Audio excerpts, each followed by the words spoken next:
This next question comes from Story About Mosquitoes. Hi, Chris.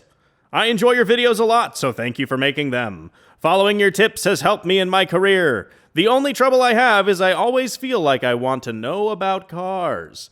I like being able to explain to my customers in a comprehensive way what is going on, but I have also always felt that I have to work harder for their trust. I have a customer base now, but it was hard won by hard work and instilling confidence. But I still have trouble instilling confidence in my customers. I know it is going to be a lot harder for me because I'm a woman, and I have had people ask me if they could speak to a man. How do I make my customers feel confident in their repairs despite my lack of mechanical knowledge and my sex? That's a lot. That's a lot. I have 4 words that can help her out. Word number 1.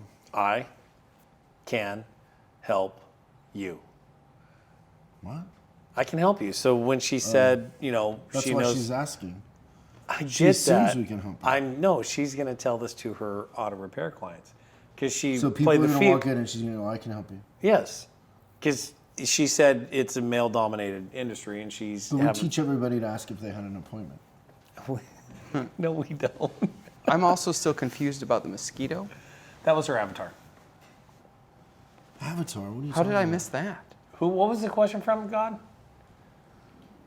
Her username was Story About Mosquitoes. That's her user. So I'd also like to hear Can the we, story about can we mosquitoes. clarify what that means when we send her swag? Yeah, for sure. That's interesting. So, and then about the technical side of it, I think if you want to learn about cars, it's got to be a passion, and you just do it because you want to increase your knowledge on it. The best service advisors on the planet don't really know a lot technically about the car. They know how to take care of the person, and they fix the customer and let your technician in the shop fix the car. And then you're just the conduit of that. You are the ambassador that oversees all the technical details that happen with the repair or the service. And your job for your customer is to make sure that you deliver a perfect product, and that's what you're there for. And with that, I can help you. See how that ties in? We've answered this question before also, and so, I mean, I guess I'll just go through my experience with this. But I was very young writing service. So the first thing that you need to do is really pay attention to how you show up, what you look like. Like, I wore suits because I was 19 or 20, and people questioned me because I was young. It's even harder when you're a female. And so you got to look the part. I would really pay attention to how you dress and try to look more like a manager than a frumpy advisor. And I don't know how you dress now, but I'm saying how you look very much matters. It's the appearance, it's their first impression. And then the second thing is it's all about charisma and your skills with the customer. It has nothing to do with the car. I knew nothing about the car. So I've told this story when I answered this question before. There was this technician in the Volkswagen shop. His name was Shane. Got all the Volkswagen techs around in the shop and had like this wooden crate box, and there was this round disc on there. And he called me in the shop, and all the techs are staring at me, and he says, what is that? And I said, a brake rotor, and it was a clutch disc. And they all laughed and went to the boss, and how can he be a service advisor when he doesn't know the difference between a brake rotor and a clutch disc? It's like, they didn't get it. I was really good at connecting with people, and I was curious about people. And I wanted to serve people. I wanted to take care of them. I wanted to be a host. I felt a certain reciprocation, like that I took care of them and they kept coming to me. And I loved that interaction and that dynamic, that the more I took care of them and the more I cared about them, the more loyal they were to me. And that's really where you want to focus. So practice your charisma, read books on charisma, pay attention to that. So the way you look, and that will get you far. The second thing is every time a technician would give me an inspection sheet that had something on there I didn't understand, I would go back to the car and ask them to show me. And that's how I learned over time. But never lose perspective of the fact that the more you know about cars, the more shortcuts you tend to take.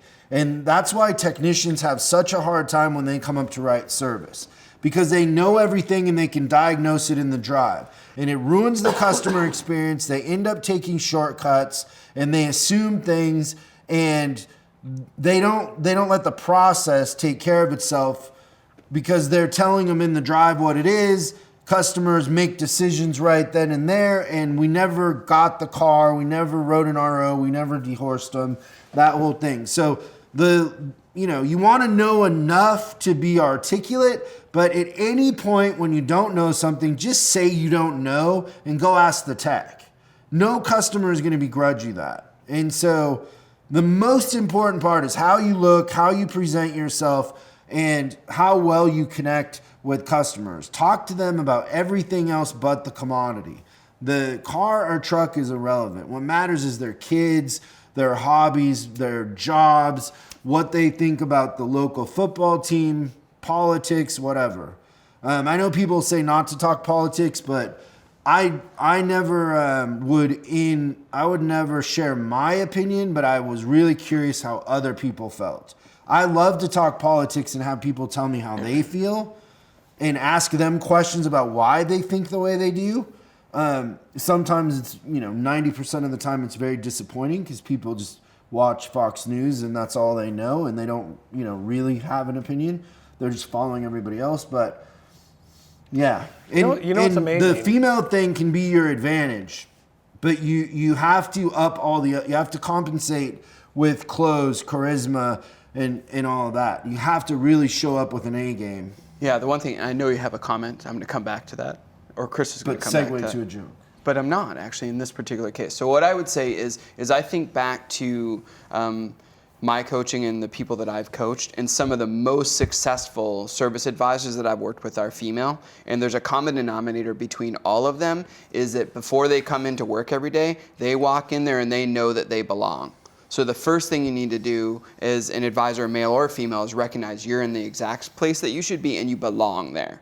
The females that I've worked with that have struggled at first, they're not sure. They usually say, like, I'm a woman in a man's world kind of thing. No, you're a bad in the world exactly where you belong. You start to think like that, and then your gender doesn't matter anymore. Yeah. Although we do acknowledge it's harder. No doubt. It is a boys' club. We're not discounting that, but you have to pretend like it isn't. Yep. That's what we're saying. Yes. We acknowledge that it is a male-dominated thing, but that's changing too. Mm-hmm. But slower than it should. Yeah, but on the microscope, you can make it your own world. And regardless. also, like, some of our best managers in our coaching group are female. Hands down. Yeah. Absolutely. And Vicky, like, one of our coaches, like, legendary. So, and they all came up against that. What were you going to say? I was going to say, it's interesting right now when we've got to go deeper than just the transaction in the car, like the commodity. So you're talking about the person's life, and caring about your customer. And I think right now people have this desire to connect with other human beings. Like, we have been so sheltered away from people, and Because of the COVID? Yeah, with all that's and going herpes? on. Yes, especially that. Can you get herpes from a mosquito? Probably. That was a nice tie-in. What always amazes me is when you have trust with your client and they have a problem with the vehicle. And, we have a customer this week that came in and his truck overheated and blew a head gasket. And it's a major job. And it's like, it's the tipping point. Are you going to keep it, or are you going to go buy a new one and all this? And when you really get down to it, he came in last night, we had a conversation, and he really shared the stuff that him and his wife have been going through with some family stuff, that when he left, I just sat there for like 5 minutes, and I was so grateful that, that I have my business, that we're able to reach out and help our customers in the way that we are, but also that he had the trust to share that information with me, because he didn't have to. And realistically, everybody has stuff going on in their life, and we downplay sometimes our role in providing good transportation for customers, but it goes so much further beyond the car and the commodity. And the more that we can connect with people at a deeper level, that's really where your expertise needs to be at, and listen to them and be there for them, because it's really amazing. You know, I think that the reason why I reverted to talking to them about work and kids and all that is because I didn't know about the car. And it was my way of keeping it off of the car in an odd way. Yeah. But it ended up being my secret weapon. The best thing you could do. But I didn't want to get asked a technical question about a car. I had no idea. Like, even like people assume because I've done all this stuff in the car business that I'm out restoring cars on the weekend or whatever. Like, my favorite quote is, my favorite car is the one that's selling. Like, I've had every car that I've ever wanted. Like, I'm not dreaming about a car.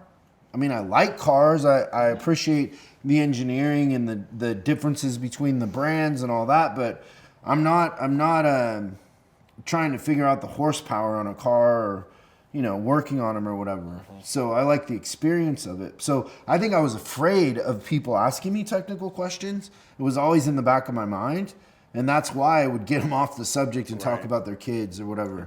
And it just I ended up outperforming others because I had that connection, right? Yeah, absolutely. You were talking about the stuff that mattered. Yeah. But I don't think that was tactical. I think that was out of insecurity that I reverted that way. Protection mechanism, right? Yeah. That's good. Well, good stuff, you guys. Thank you so much for watching this clip of Service Drive Revolution. Now you can catch the full episode on YouTube, iTunes, or Spotify, or wherever you consume your podcasts. If you have any questions, go ahead and post them in the comments below. Make sure you subscribe and hit the bell icon so you're notified when we post new episodes. I'm Chris Collins, and you can find me on Facebook and Instagram at Chris Bulldog Collins. And I'll see you again on the next episode.